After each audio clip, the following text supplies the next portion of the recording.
Hi, I want to, first of all, thanks all of you from coming, and I'm very grateful for Maury to accept my invitation to come give us a very crucial civic lesson, and it's so vital, and most of us don't really know too much about it. So let me give you a little bit about, share with you a little bit about Maury's background and his bio. Okay, so Maury is the first Indian American to serve on the Sunnyvale City Council. And he has lived in Sunnyvale for over 25 years and has been involved in city, community, and neighborhood for over 15 years. And he has served many organizations as a volunteer and a board member, right? So he was awarded the Distinguished Resident of Sunnyvale in 2021. So that gives you a little bit background of who he is. And he has a master's degree from Stanford in management and Virginia Tech in computer science. And he started and managed 4 startup companies and worked as executives at Sun Microsystems, Ariba, SAP, Amazon, and GE. Okay, so you can tell probably Maury doesn't need this job. In fact, he actually got out of the retirement to take this job because he loved Sunnyvale very much. And as I got to know him more, I really realized I think Sunnyvale is very lucky to have Maury as their city council. And I just want to share you a little bit of a side story. Maury and I met because Maury and I met because Maury ended up in a situation that he only won by 1 vote. Yeah. Right. And that's why I'm trying to, hopefully while you're listening to this story, you will realize how important everybody's involvement is at the local and city level. Okay, Sunnyvale could have easily lost this seat. And who would they lost it to? It's a 26-year-old, okay, Chinese called Justin Wang. I don't have problem with Justin. It's not the issue whether Chinese or not. But unfortunately, he was backed by a developer. Okay, and he moved into Sunnyvale. He didn't live in Sunnyvale. He moved into Sunnyvale 3 months before election, just so he can run the seat. Okay, so see, 3 months, never know Sunnyvale with the one that's living there for 25-year-old. This is what happened.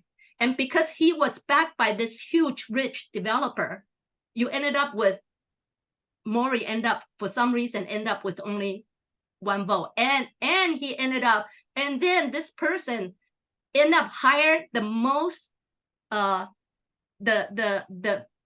premier campaign lawyers, very expensive lawyers from San Francisco, right?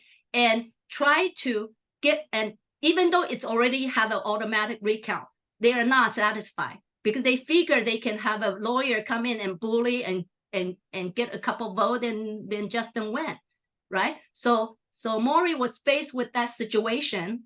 Okay, and I was called in, from a friend to see whether I would assist Maury, and I really didn't know Maury. But when I saw both candidates and I knew what the situation was, I knew that I got to do my best to help.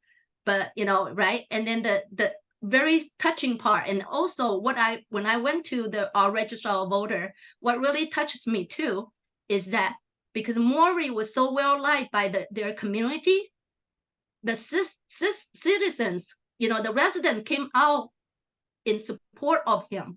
There were over 15 citizens that Maury told me he didn't even know who they are, showed up in our register of voter supporting him and participated to make sure no nefarious situation happened, in the recount. And it was a tough recount. Okay, I won't get into that, right? But luckily God was on our side. Okay, that they did manage to get to open a couple envelope, and we ended up in a 50-50 situation. but God was on our side. Okay, Maury's name was pulled out of a hat after God ring through all that, right? So I just want to share this story with you so you understand what's at stake. And what happened if Justin went instead of Maury, what do you get? He was clearly bought and paid for by this developer. He has no interest for Sunnyvale. Okay, then Sunnyvale, we have people that's from Morris district. You can imagine what Sunnyvale is going to look like, and you can imagine what will happen to your own city when you allow this kind of stuff to happen, right? So this is kind of just a long-winded side story, but I feel it's a very important story to share with everyone. So now, like I say, I'm very grateful that Maury accepted my invitation. So I'm gonna hand it over to Maury and go for it, do whatever you want, and just please teach us so we can be a better community citizen. Okay, right. Thank you. Thank you, Alice, for that wonderful introduction. And then, in fact, just to go back in time, today, last year, I was dead even, and then tomorrow, that is 8th of December, I won by 1 vote. Oh, really? Yeah. Did they keep open? Did they open the envelope more? Yeah. No. This is the actual counting and the actual declaration of the result. Oh, perfect. And then 4 days later, my opponent, just to give you another data point, he had raised 2.5 times more money than I did, just to give you the number, right? Ours is a it's a district election, about 6,000 people vote, right? He raised so much money. As Alice said, he moved into the area just 3 months back, and then he was under the pockets of the developers. But anyway, and then he hired one of the topmost attorneys in the election law of California. And then day before the recount, Alice called me, and then I'm really thankful for God that I came to know of her. And then she really spearheaded my team of volunteers. As she said, we had more than 18 volunteers. Most of them I didn't know before the recount. So that was the spirit of the volunteerism. And then the crucial lesson there is democracy is very, very hard, right? Because it's prone for errors. You can buy votes in whatever way you want. That is, send campaign material or do negative campaign and all those things. I didn't resort to any of the negative campaign. Never I mentioned my opponent's name. There were 8 or 9 things he was exaggerating or lying directly, but never I said, if I win, I win. Otherwise, I have my own life to lead. And then I have two startups I am working on, and then I could have gone in for my PhD and then all those things, but all those things are shelved now. So, but anyway, thanks a lot for this invitation. I am truly honored. So I serve on the Sunnyvale City Council. Okay, just to give you the context, there are 4 different governments in the hierarchy, right? That is, every citizen of United States vote for at least 4 governments, right? Elected officials at different levels, starting with the federal government. As you know, there is the President of United States, and then the congressional representative. Those two form the executive and legislative branch at the federal level. Then you have at the state level, which is the governor, and then all the assembly members and state senate and all those things. Then the third important thing, which people often overlook, is the county government. Mm, I'll briefly explain about in case you don't know what county government is, but county government, you also elect representatives there. The fourth is the city government. Okay, mhm, these are the direct administratives. Apart from that, there are all these school districts and community colleges and all those things. Those are not directly involved in the day to day of a citizen. Okay, so for example, federal government is directly involved in whatever you do, taxes or foreign affairs and defense and all those things. uh, Similarly, state government is involved in all the other things like taxes, your state legislation and all those things. County is a special intermediary. That is, they act on behalf of the state. They are the ones who control the collection of taxes. Your property tax obviously goes to the county, your jail system, and then all those. There are all these things which state is dividing it into, designating the county to take care of. mm, Now, the what does the city government do? City government, in general, they have about 7 functions they take care of. And then, in my opinion, city government is so crucial. That's where all the things you talk about, the climate change or poverty, all these things are enacted. Not at the federal level. Federal level will give grants to the city government through either the state or the county, but it's the responsibility of the city government. The 7 functions are public safety, okay? mm, The safety of the public, that is police, fire, or emergency. Those are generally considered public safety. Next is the library. mm, The third one is the parks. Fourth mhm, one is the roads. All the roads, the local roads are maintained by the city, whether it's a cleaning or resurfacing and all those things. mm, Water and air, that is providing clean water and clean air, whatever that might mean. Air. mhm, Uh, and then sewage is the another thing, that is the waste disposal of not only the solid waste but also the sewage from the homes. And then mhm, the other function we do is the land use. That is how the land within the city is the policy as such. It's called zoning. That is where you can build multi-storied building versus a single storied home and all those things. That's the city government.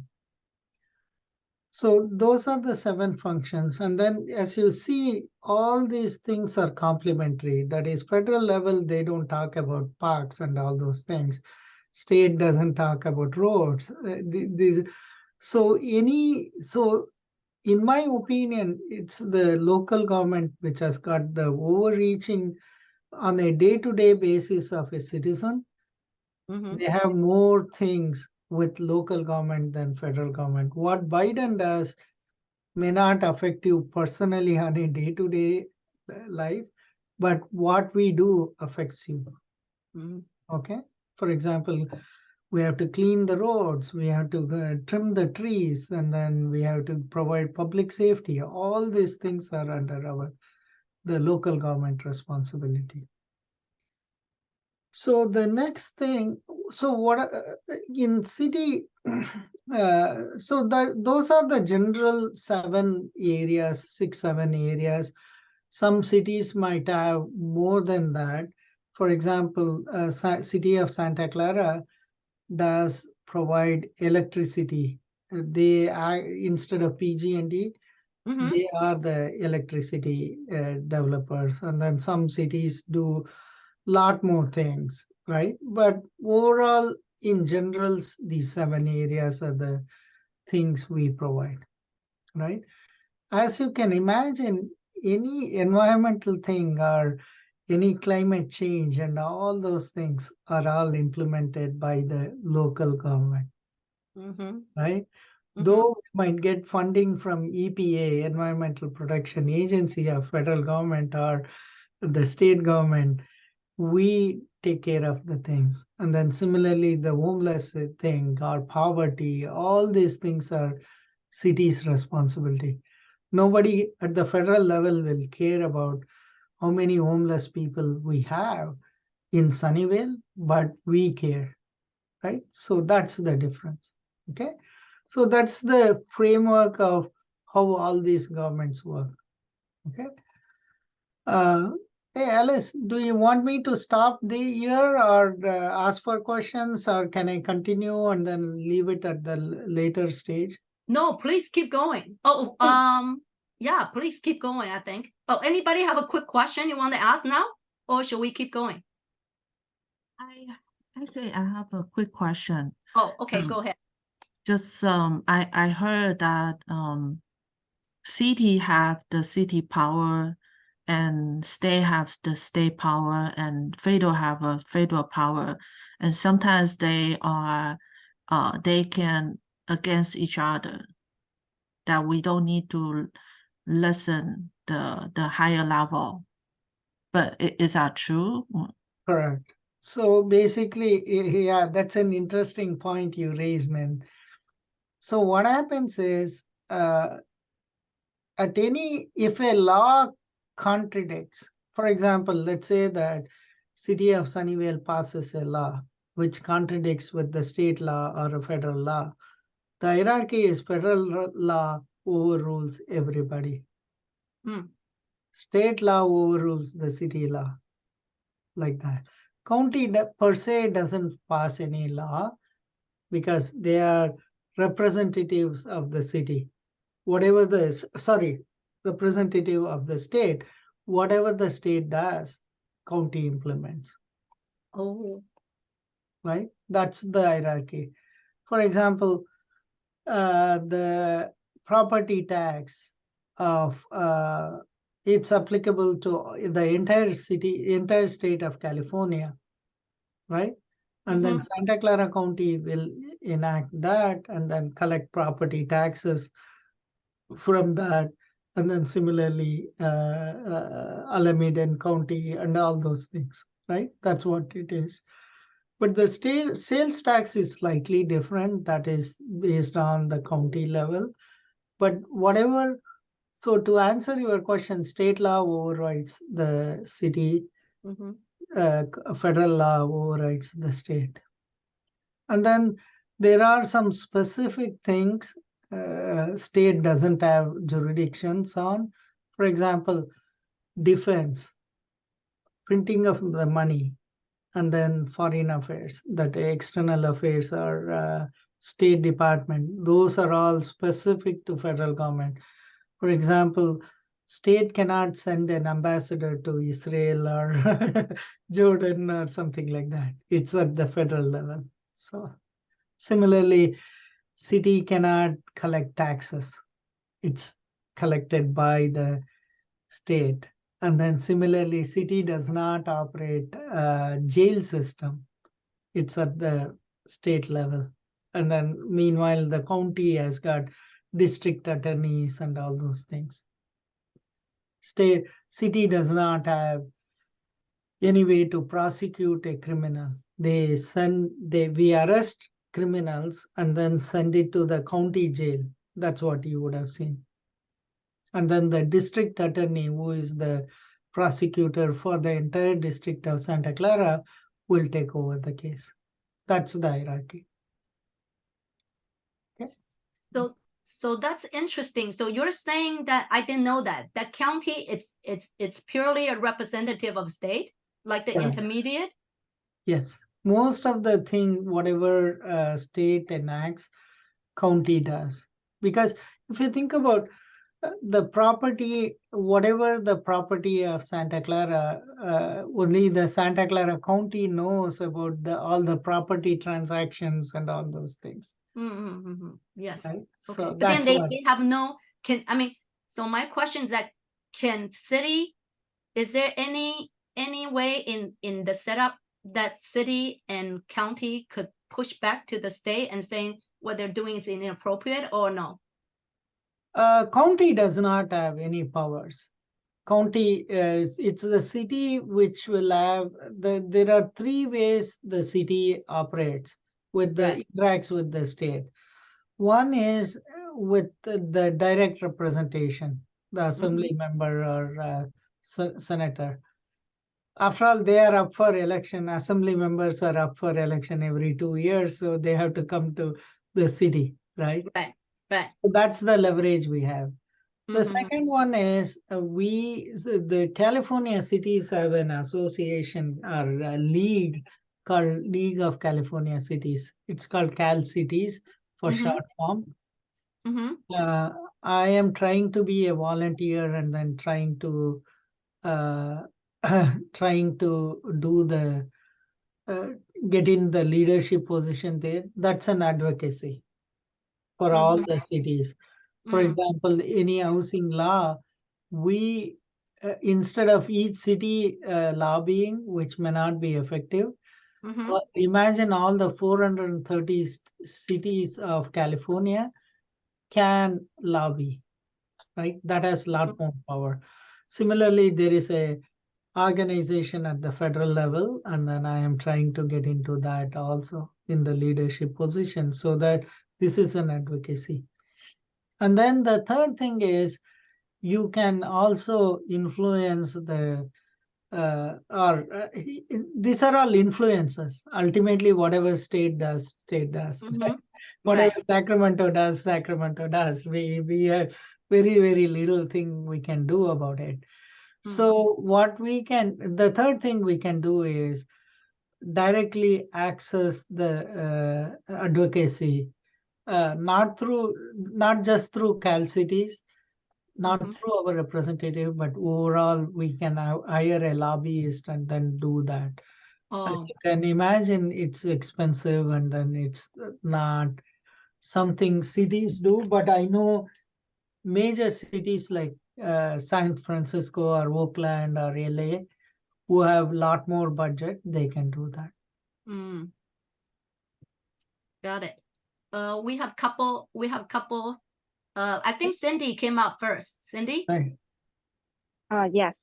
And I have a question about that recently I heard this charter city and charter county maybe. And so can you explain a little bit what that really have impact about the system, the government system, Okay. local especially? That's Yes. a very good question, Cindy. So Mhm. there are two types of cities in California. One is called charter cities. The other one is I forget the name, but then the other type of city is the state city or something like that. Okay. Mhm.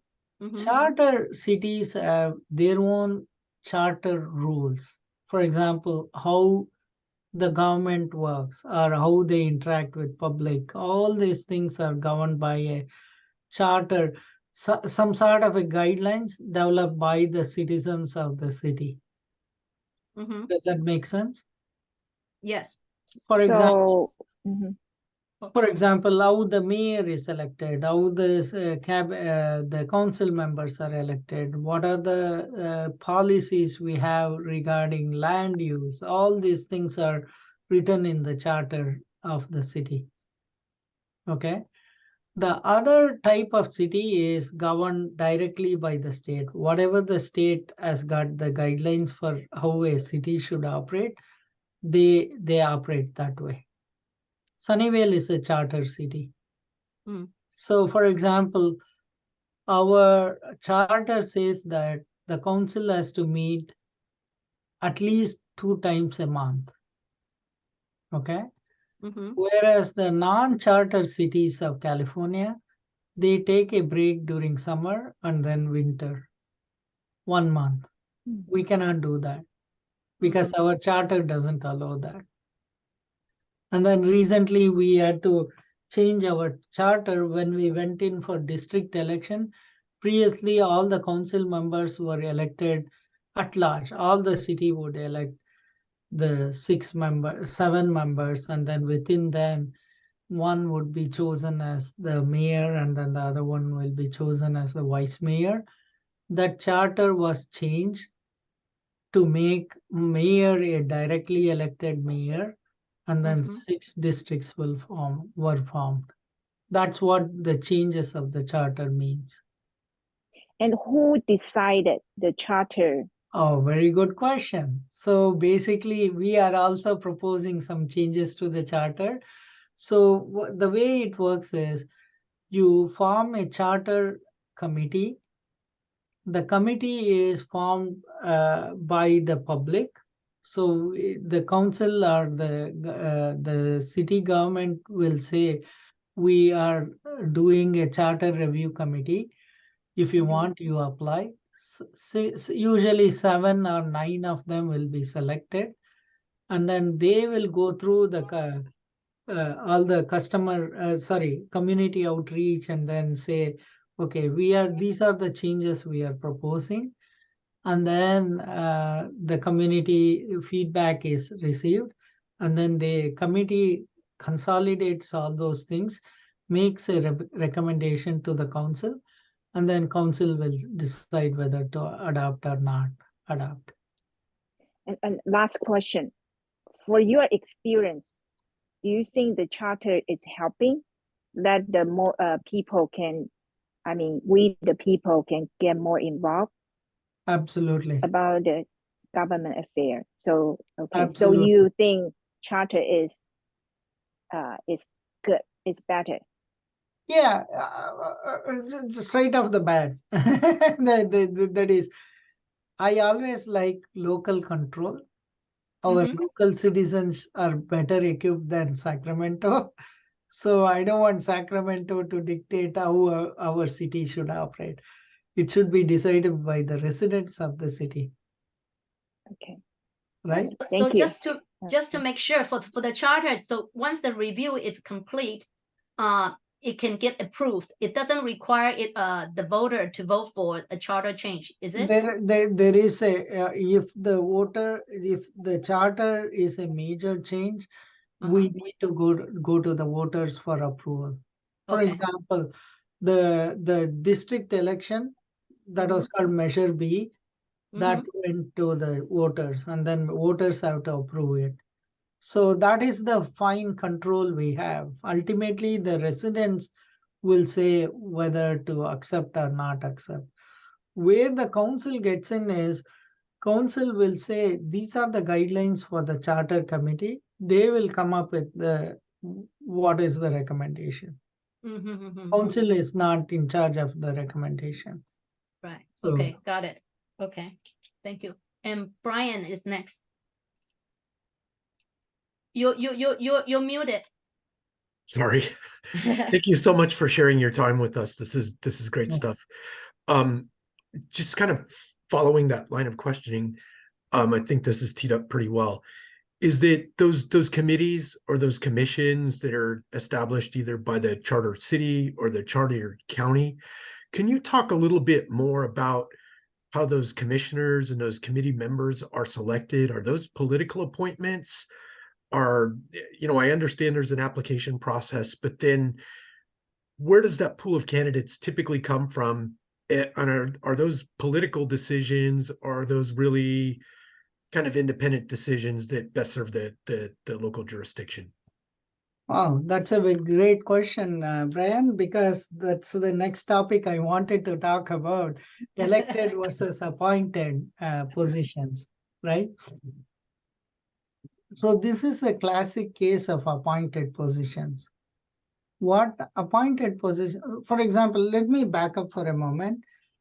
You would have heard of various commissions at the city level, state level, and county levels, right? Mhm. For example, Human Relations Commission or Sustainability Commission, Planning Commission is one of the biggest ones. So the way the commissioners are appointed is it is open for any resident of Sunnyvale or anybody working in Sunnyvale and then they don't have to be voters in certain cases, and then they apply. They go through the application process. There are some standard questions you need to answer. For example, what is your educational background, and then what do you think you will contribute to the commission you are applying to? All these kinds of things. Charter Review Commission is one of those things. Or Charter Review Committee. The difference between committee and commission is a permanent one. Committee is a ad hoc thing. That is, it's a time bound.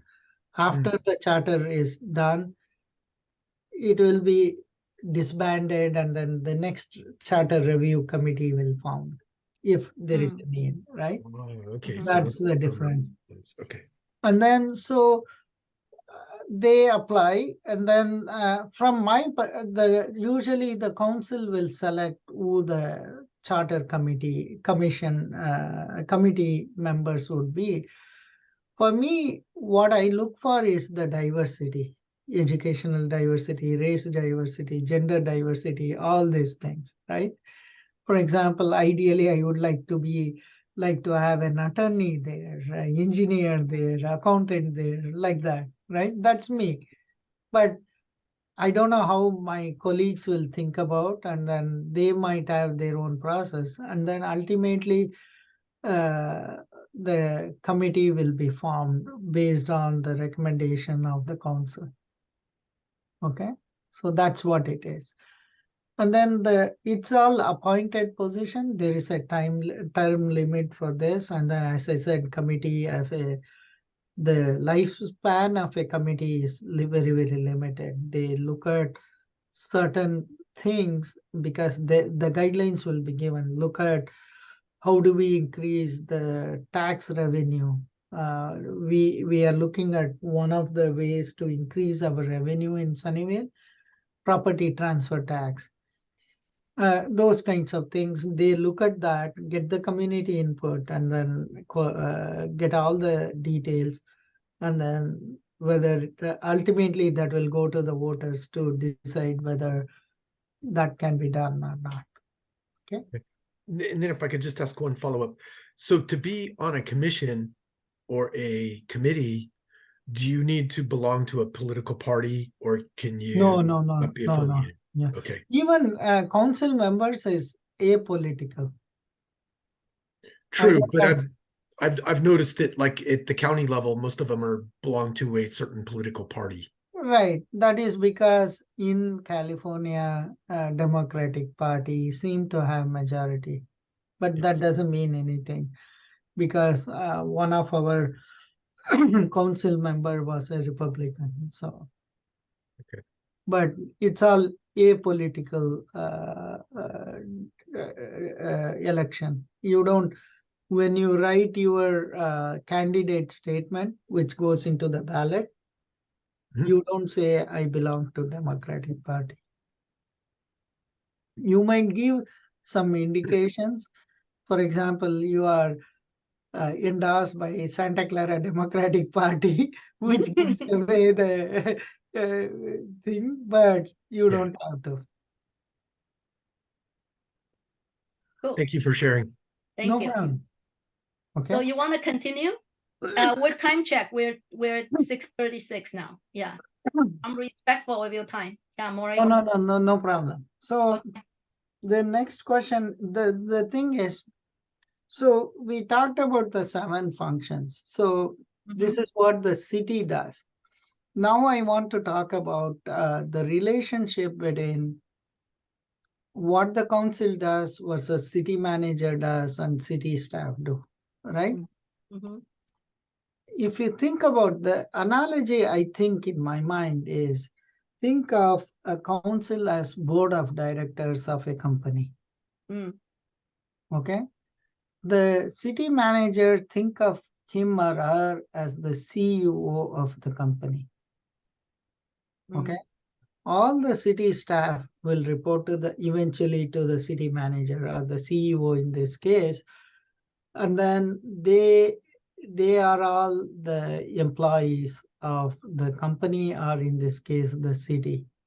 So none of them report to the board of directors or the council.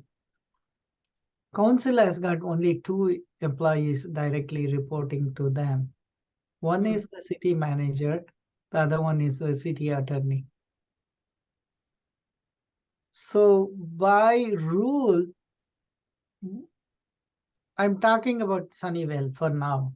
Okay, Mhm. it's applicable to most of the cities, but I don't want to get into the nitty-gritty.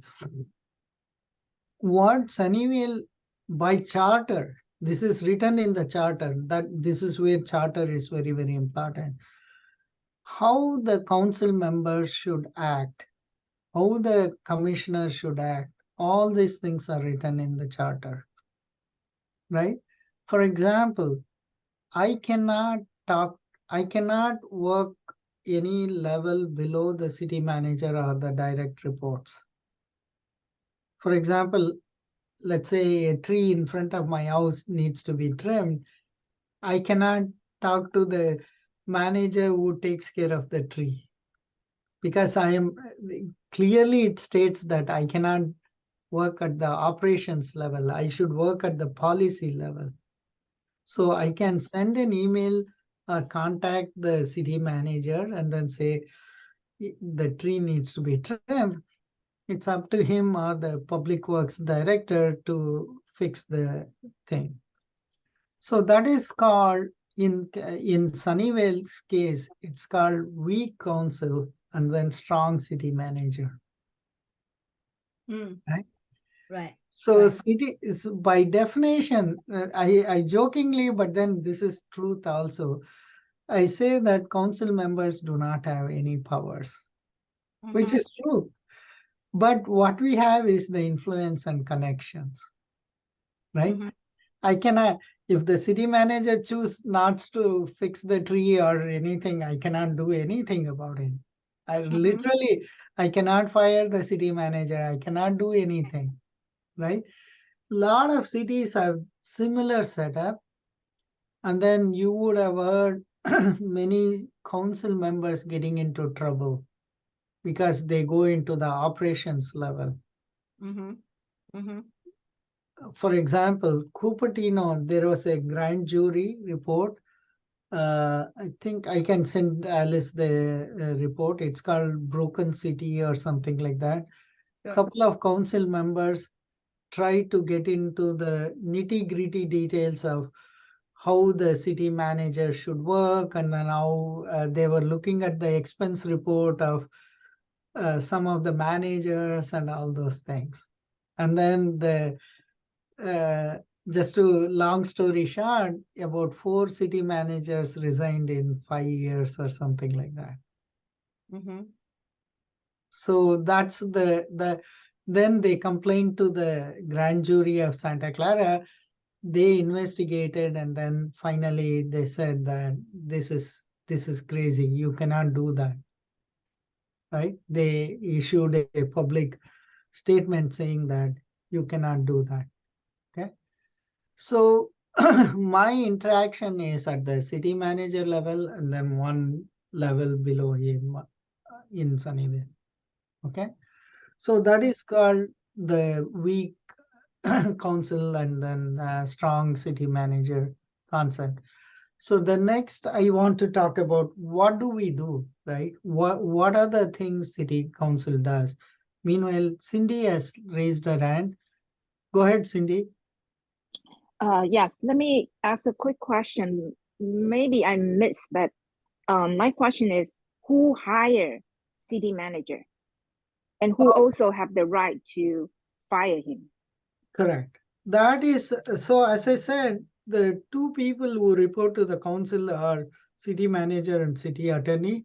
City council hires and then provides the feedback to we provide, in fact, we had the review of our city manager. We also determine what is the raise to be given to the city manager. Okay, it's like any other company. The CEO is hired by the board of directors. So it's a similar concept. Mm. So city council do have the right to hire and fire a Correct, city manager. correct, Okay. And correct. do you have a what's the term? Is that term matched to the city council's term? No, no. City manager, they they don't have any term limit or age limit. So they can pretty much do, they can say, for example, our city attorney has resigned. He is 72 years or something like that.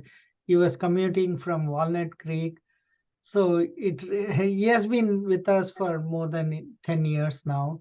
So he said, let me retire. So that's what happens. I see. Thank you. No problem. Can I Yeah, ask a quick question? sure. Yeah. So I'm a little bit confused. I don't know how you can do your job if you cannot reach in to look at their expense and operation level. How do you know if they're doing a good job, and how do you decide whether they need to be fired? Oh, okay. So I cannot take the hiring and firing decision below the city manager. I Well, rely. I'm saying city manager. Like you say, you're not allowed to look at his performance, right? Yes. Now, are you allowed to look at his performance on how well he operates? No, I cannot ask for a feedback from his direct reports or anybody saying that how the city manager works. But what I can do is I can see how the city is operating, right? The whole Mhm. city, whether the Mhm. parks are kept quiet, kept up to date, roads are maintained, and then whether the budget. So let me quickly talk about what are the 3 or 4 things council does. Sure, Right. sure. The main thing council does is it's called, we issue the policy. We say this is the policy of the state, of the city. So the policy is we we said what are the areas the city manager has to focus in 2023, 24, right? Mm-hmm. Generally, in any management style, we say we limit it to 5 or 6 areas. For example, homelessness, uh, downtown. He has to complete the downtown, and then he has to look into active transportation, climate action, and then housing, like that, right? Some 6 areas we will give the that is called strategic areas of priority. Mm-hmm. Right? Within that, we also give the projects he needs to focus on, about 15 projects, Mm-hmm. right? For example, he has to complete the downtown. He has to complete some kind of homeless. Obviously, homeless thing cannot be solved in 1 year, right? Mm-hmm. We track what is the progress he has done, right? For example, I'm talking about Cupertino for now. They have a policy that at least 5 to 10 homeless people have to be fully housed, right? That is their target. But we don't have that kind of a target. We say that he needs to make progress in 5 years. The homelessness should be solved, right? How does he do that? That is left to him, right? He will come up with a plan. And then we also, from the citizens, right? All the residents can submit. These are the interesting projects Sunnyvale should pursue. For example, it could be plastic waste or some tree trimming or pesticide or something like that, right? So the council will take all this input and decide these are the 15, 17 projects the manager, city manager should accomplish this year. Okay. Mm-hmm. Based on that, what the city manager does is he and his team will prepare the budget, saying that if we have to accomplish these 17 things within these 6 different areas, I need a budget of $600 million. Mm-hmm. This is in addition to taking care of the 7 things I talked about, the public safety, library, all those things. Right? Mhm. So the budget discussion comes to the council. That is the biggest tool the council has. Mm. Council can say, okay, we will give you additional $1 million, but then take care of homeless more, focus more on homeless than downtown, or we can tweak those knobs as such. Make sense so far? Yes.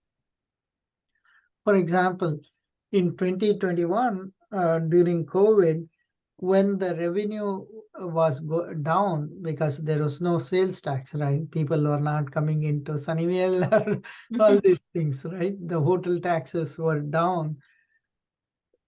They said that we will freeze any hiring of staff.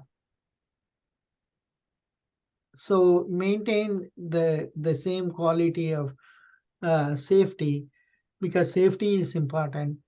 Tree trimmings, which normally is done every 2 years, all the trees in Sunnyvale will be trimmed.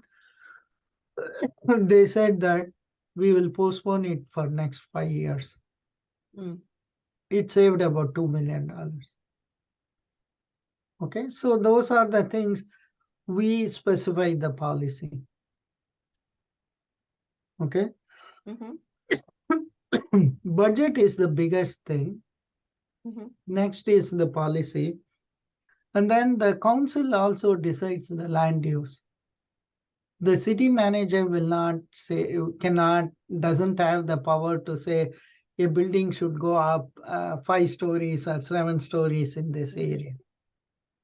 The zoning and all those things are the council's responsibility, Mm. right? Right. So we provide the policy and then the money and then the all the tools for the manager to be successful. Okay, so that's how the whole setup works. And then residents obviously have ultimately they are the boss of democracy. They can, let's say they don't agree with the way the city trees are trimmed, or this has happened, by the way. Mm. They can approach the council through the council member or directly the council, and then we then ask the city manager what's going on.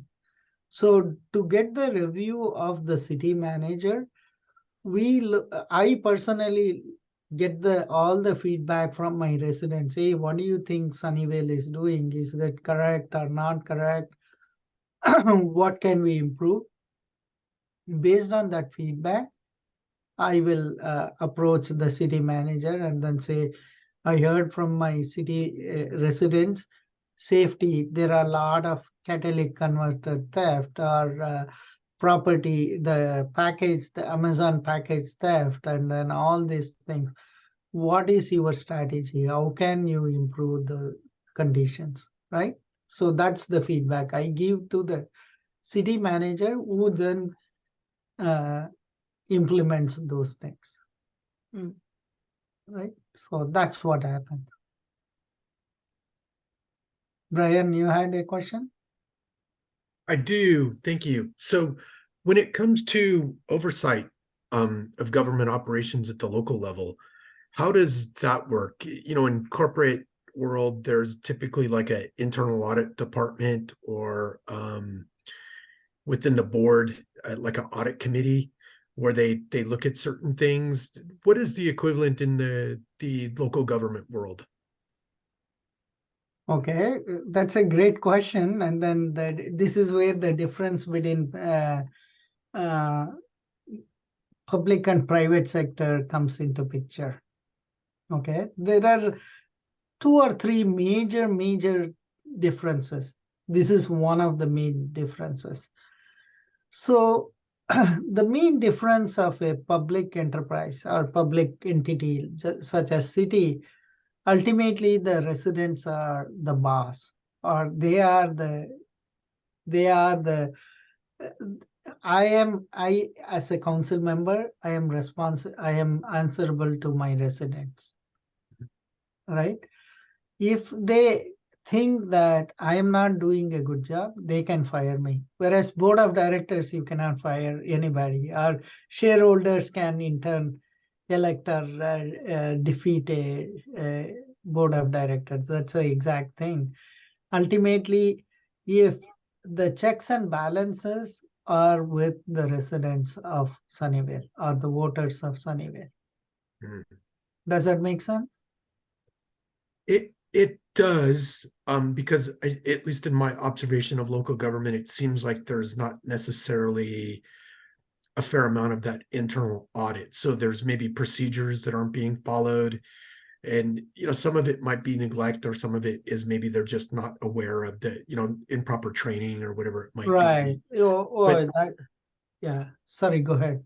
No, I was just going to say, seeing issues like that, and if you want oversight, would it be going to a council meeting, or would it be going to the city manager? What's the most effective way to handle situations like that? So basically, going to the city council meetings are the best way, because that's the best way to give feedback. So there are within the city council meeting, I can go over some of the typical agenda of any city government in California. So there will be roll call and then public comment of non-agenda item. That's the time when you can provide comment saying that the road has deteriorated, or the lights are not working, it's a safety issue, like that, right? So ultimately, the way I work is I talk to my residents, and then whatever for example, there was a situation in Ortega Park, which was really terrifying. The lights went off middle of the tennis game, and then 3 kids were stranded in the tennis court, totally dark, and then it was a scary situation. They didn't know what to do. Lucky for them, another resident was walking by, and then they took care of the situation. So I approached the city manager and then the director of public works, who is in charge of the lighting, to make sure that that doesn't happen. Right? That was, and then I also approached the chief of police to make sure that that area is secure, or the parks are secure, there is patrolling and all those things, right? So regarding the oversight of the council itself, there is no per se, it depends on the council member. For example, I know though the budget is the critical thing, some of the council members may not be experienced, or they don't have the expertise to look at a budget and all those things, right? So it happens. That's what they are elected by the public, and then that's what it is. They have different skills. So it is what it is. And then next time around, if the residents of that district feel that I am not doing a good job, they can remove me. So Yeah, but I think quick. I think Brian might be talking more about not city council, because I know city council, worst case they can try to recall them. But how about what county manager? I mean, no, not county. Sorry, city manager is doing. It sounds like there's not a lot of accountability, or that the citizen can affect change if they're not doing something with the Yeah. residents want, right? right. Yeah. So, yeah, that's true. That is exactly true. And then when I talk to my residents, some of the residents who have lived here for 30, 40 years, they feel that Sunnyvale services are going down. Mhm. Yes, they always feel that good old days versus what's happening now, right? So I have to take that input and then pass it on to the city manager. For example, the most common complaints falls into some areas. Generally, it falls into the safety of the public, right? There are all these problems happening. Traffic is a big thing, and then housing, right? These are the things. Of course, homelessness is becoming a big problem nowadays. So it falls into 4 or 5 categories. And then we need to find whether it's a policy thing or whether the city manager is not doing the right thing, right? That's where I come in and then say, for example, one of my residents said that on one of the roads, the traffic has increased. This is near the school. Uh, children's safety is affected. So I talked to the city manager and DPS, the public safety chief, and then see whether we can implement any traffic calming devices and all those things, right? So that's what my responsibility is. So this is where I cannot per se implement those things, but then I have to suggest, right? Cool. Thank you. No problem. Yeah. Anything else? Those are the main things. And then anything people want to ask me, or I per se, I have completed whatever I had written down. So Cool. I do have a question if nobody else have. So I was thinking, because some of us, sorry, I'm gonna let May go first. May, go. Okay. Well, thank you very, very much for spending time with us, and then No problem. give us a chance to learn all this knowledge. This is so important and very informative. So I basically have a question. If a city, let's see, they want to really do something good, but there's no enough revenue to support the projects. So normally, what city councilor or whatever the government will do to get the fund and then to force the project implemented? Okay. Very, very good question. Let me start with what are the sources of revenue for a city? There are 4 sources normally, right? One is property tax. The other one is sales tax. The third one is, it's called transient occupancy tax. This is the hotel and Airbnb and all those taxes. Typically, we get 1% of each, 1% of property tax, 1% of sales tax, and then 1% of TOT tax, transient occupancy tax. The fourth one is the grants from the state and federal government. Okay. So any of these things can be crucial for operating the city, right? First of all, then if your revenue falls under, right, then either you have to cut the 7 of the basic services, or you have to cut the capital expenditure. These 7 services are called operating expenses, right? Because this is the thing you need to provide for a good run city, right? And then the capital or any, for example, you have to relay the sewage pipe.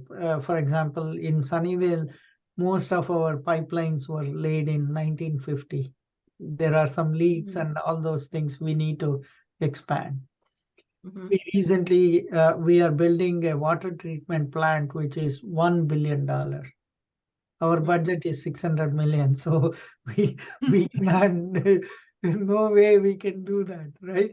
But we have to do that because the regulations have changed, and then we have to treat our wastewater before it goes into the bay, right? So these are the things the council has to decide. Okay, where do we get that money? What are the grants federal government gives or state government gives? And then how do we do the water treatment plant? just to give you an idea, what Sunnyvale did was put it into different phases. I think we have 4 phases. Each phase, instead of $1 billion, it's about $200 million, right? So just to give you another thing, what happened is, I don't know how much you know about Cupertino. Cupertino lost about 40% of their revenue this year because of some problems with audits and all those things. It's all public knowledge. So they had a choice either to cut services or cut staff. Generally, you cannot.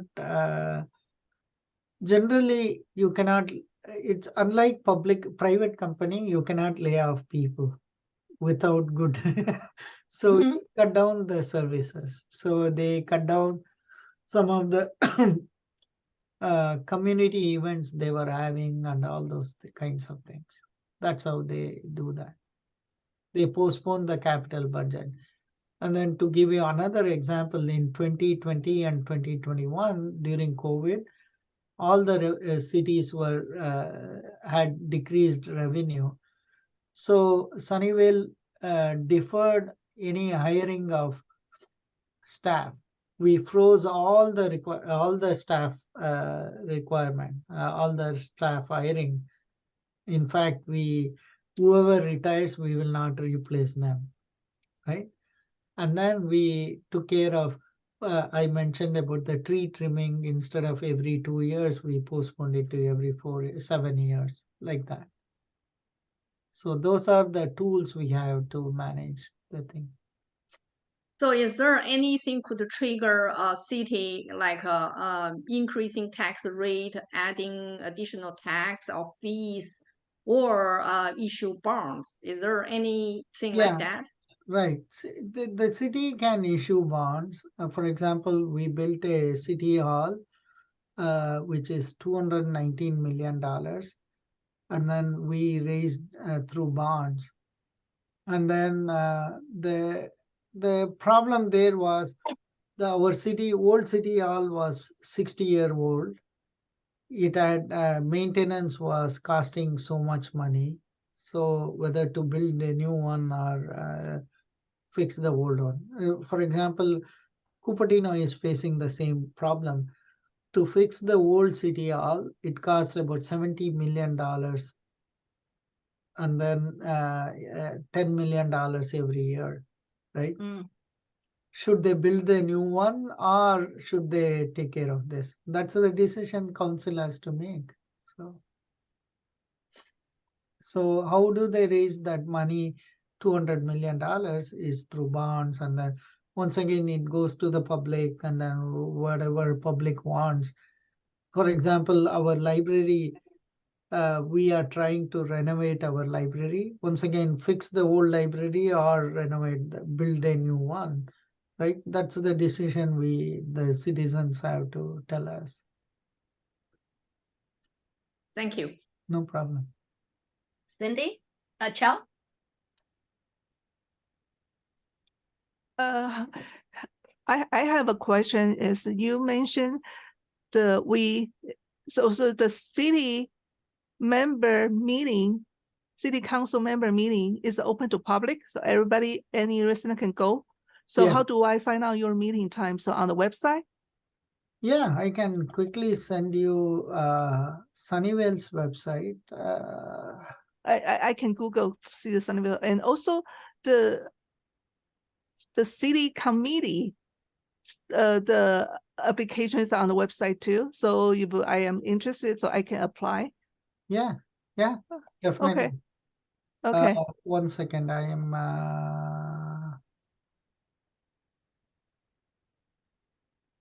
Yeah, that is. Okay, I see the chat. Yeah, that is the meeting agenda. Everything, whatever the city does, everything should be open.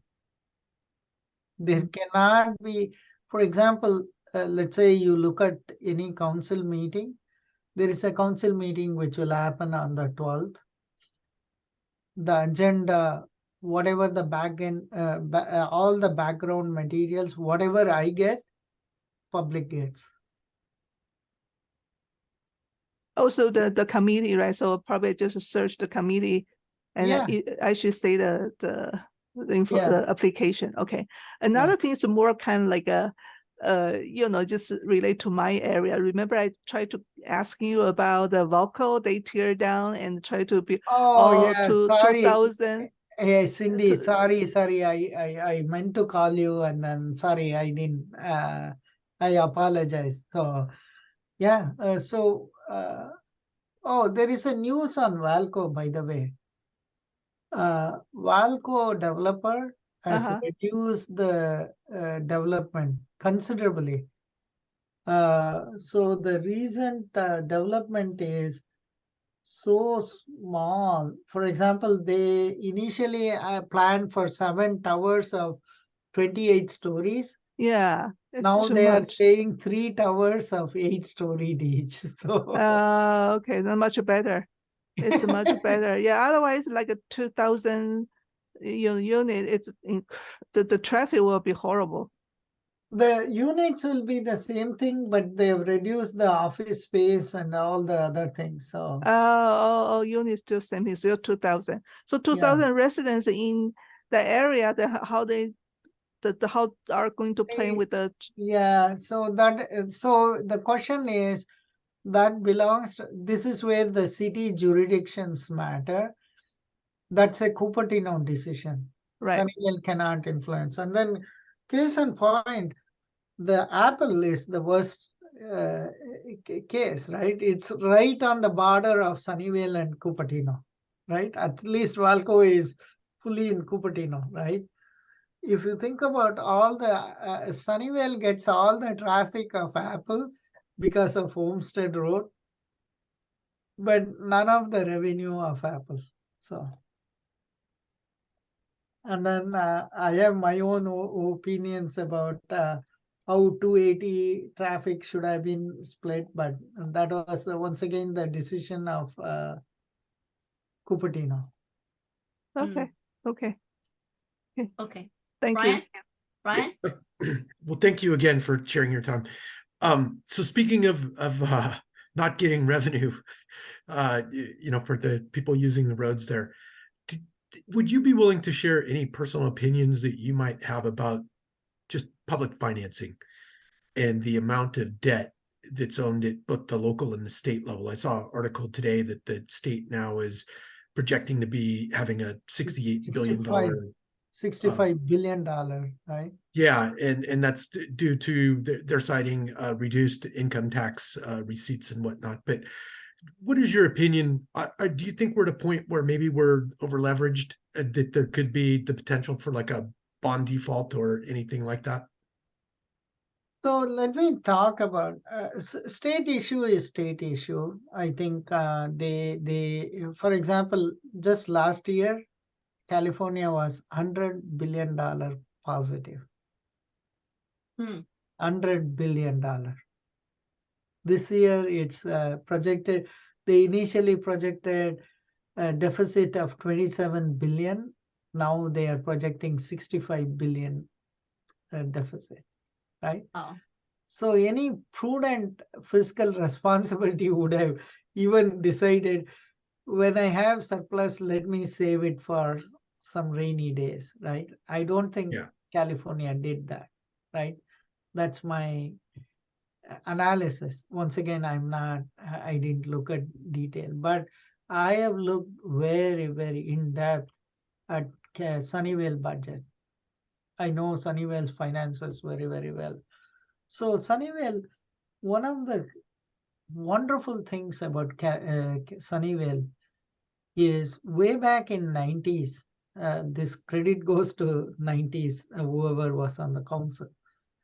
They decided that it should be 10-year, always 10-year. They have to balance the budget for 10 years, that is going forward, and then 20-year projection. So let me give you a very, very trivial example, and then we can project it there.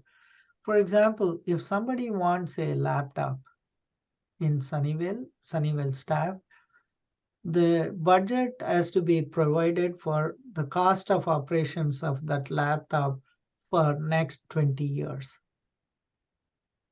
Mm. Okay. Yeah. So imagine next the higher level capital improvement and all those things. For example, all the parks will be maintained every 7 years. You have to renovate the parks because the structures get old, right? So the Sunnyvale budget for 20 years will project for Ortega Park in 2037. I will be spending $2 million or $5 million, and then they will project all the revenues. Obviously, it's all projections, right? It may not be actual ones, but that gives you the mindset of where all these things are balancing, right? So Sunnyvale has a balanced budget. We we have I wouldn't say a deficit. Our reserves will go down till 2037. This is the projection, and then we'll go back again.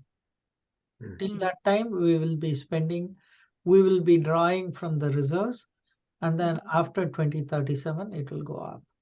So this is the decision the council has to make. Now, should we draw down from the reserves, or should we just keep up with not do the capital improvement, not do the road maintenance, not trim the trees, all those things? That's the decision, right? So Well, so basically 2037 our reserves will go down to $10 million. mm. Right now we have about $97 million in reserves. So we can easily adjust that, right? We can 2037 is almost 15 years away. So we can easily say every year I cut down by $1 million. Now, after 15 years, now I have $25 million as opposed to 10 million. $10 million itself is not a big number, right? Yeah. We can easily manage that. So Sunnyvale is a very, very fiscally responsible city. I compliment my city manager. I have finance background. I look at finances very carefully. I compliment my city manager, budget director for being very, very conservative, physically very conservative. And then there are some 6 indicators I can go over why it is that, but anyway. No, thank you so much. This has been really, really helpful, really good understanding of how things work. Yeah. So California adopted the same fiscal responsibility when they had $100 million. Mhm. They would have saved about, say, $50 million in reserves. Then imagine they wouldn't have had $65 million deficit. They would have had $15 million deficit. So, but with the state of California, didn't they get $100 million from the federal government for the American Rescue Act? Oh, so that's a different thing. So 100 million versus 65 billion is totally different, right? But I mean, 100 billion, I thought that they got. no. Basically, what it is one of the best things Biden government did is the rescue plan, ARPA money, right? They directly sent it to the local government as opposed to the state government. If you had sent it to the state government, you had to lobby your assembly member and state senator and all those things. Since it directly, for example, Sunnyvale got about $28 million, which we used for whatever the purpose we chose to. And then very quickly, Alice, Mhm. when I went to a conference, one of the a small town in Georgia, they got $5 million directly from the federal government, which they used to replace their lead pipes, the water pipes with whatever the newer thing is. Mhm. And then Right. some cities used to save their local businesses like that. That's what happened. So, oh, go ahead. Collectively, California would have got about 100 billion, but then it was already divided up into states, cities. Got it. So well, first of all, quick time check. It's 7:17 now. Yeah. So I have about 5 minutes. 5 minutes. Okay. So I'm just gonna quickly ask my question.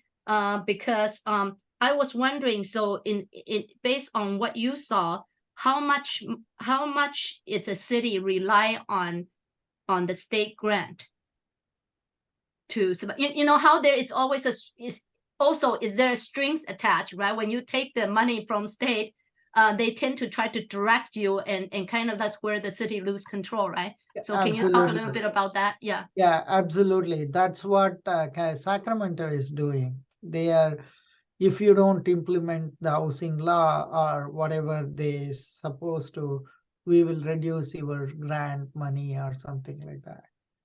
That's the problem we have right now. All the cities are facing that. That's why we are not able to oppose the housing is the one of the biggest problems every city in California has. Mm-hmm. We are no longer in charge of our own zoning. For example, should it be a single family zone versus should we have 6-story here and there, right? Yeah. That should be our decision, because the way cities are laid out, we know how the neighborhood should look like, right? When I bought my home here, I expected it should be a single family home, and then traffic should be lower and all those things, right?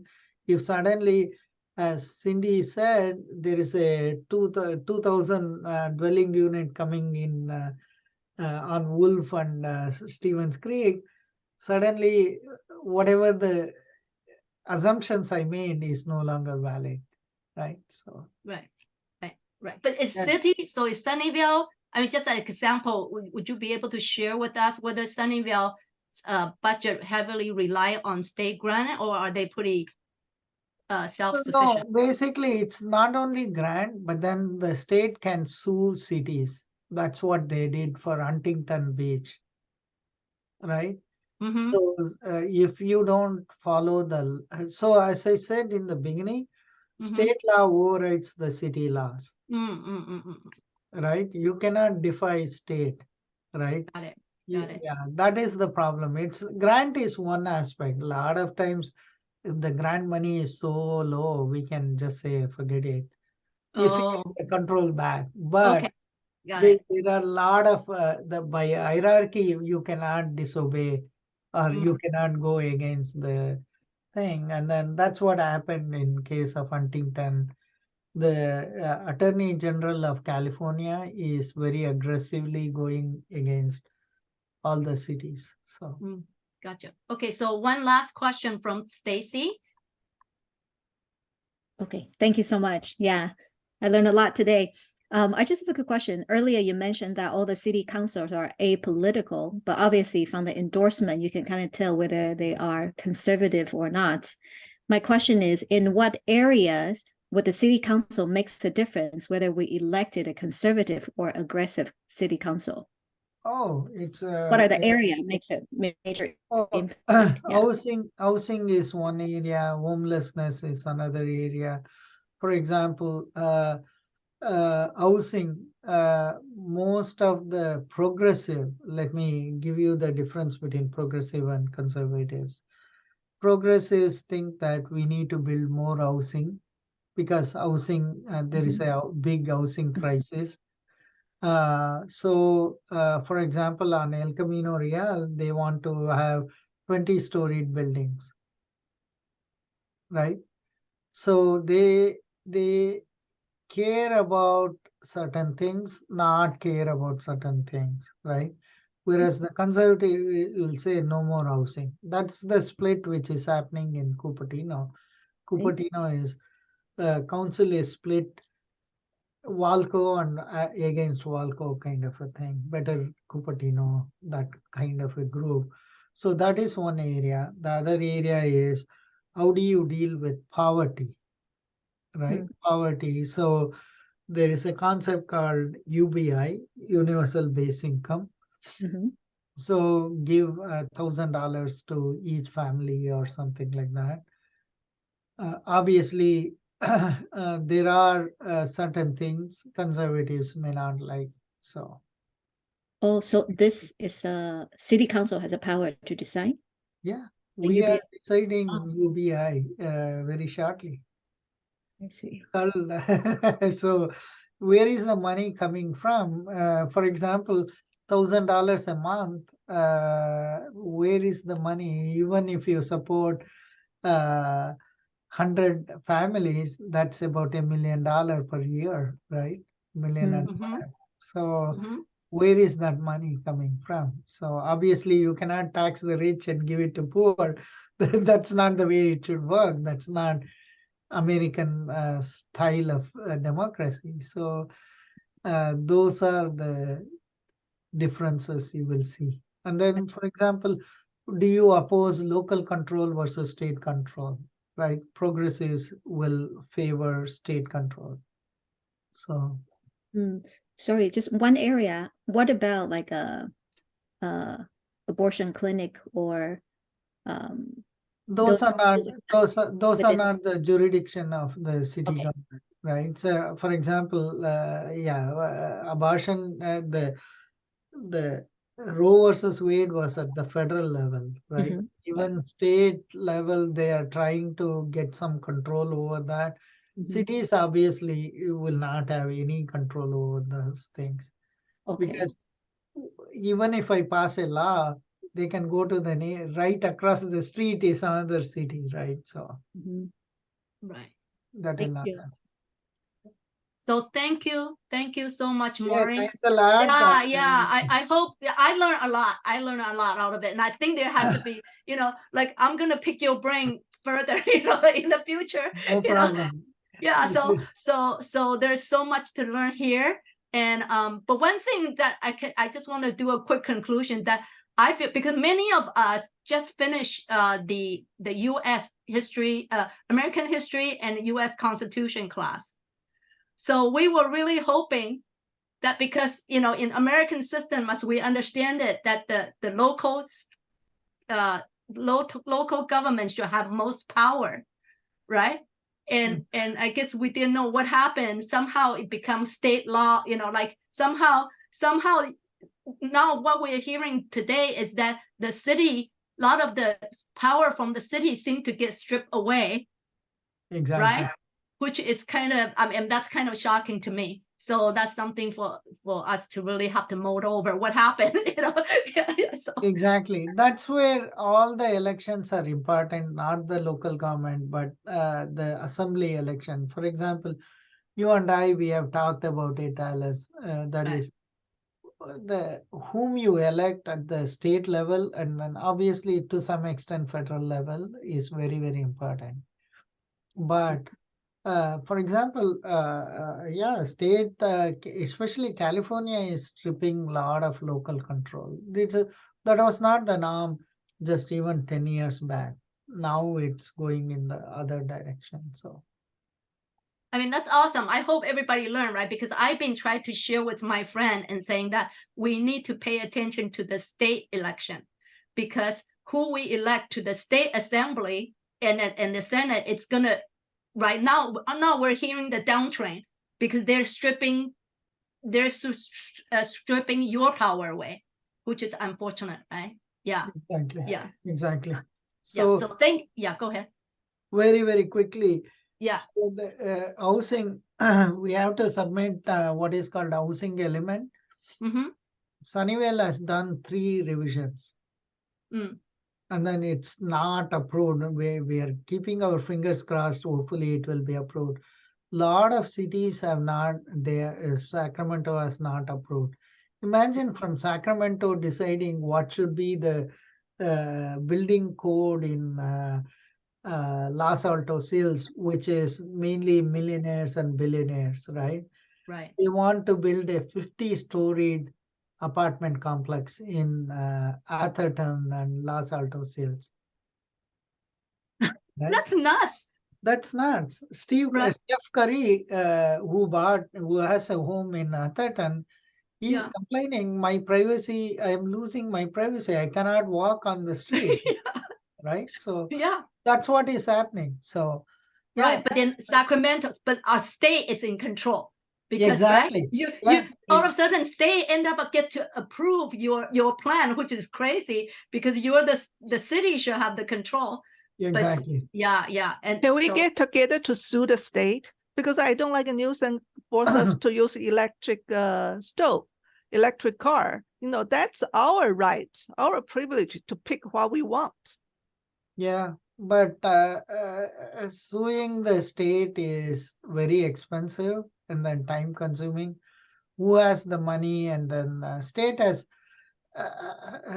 just to give you an idea, during my election, Alice knows this, and then we Mhm. were talking about, can we sue the Register of Voters? Oh yeah. Yeah, right. Santa Clara County is one of the rich counties. Imagine state is consists of 67 counties, right?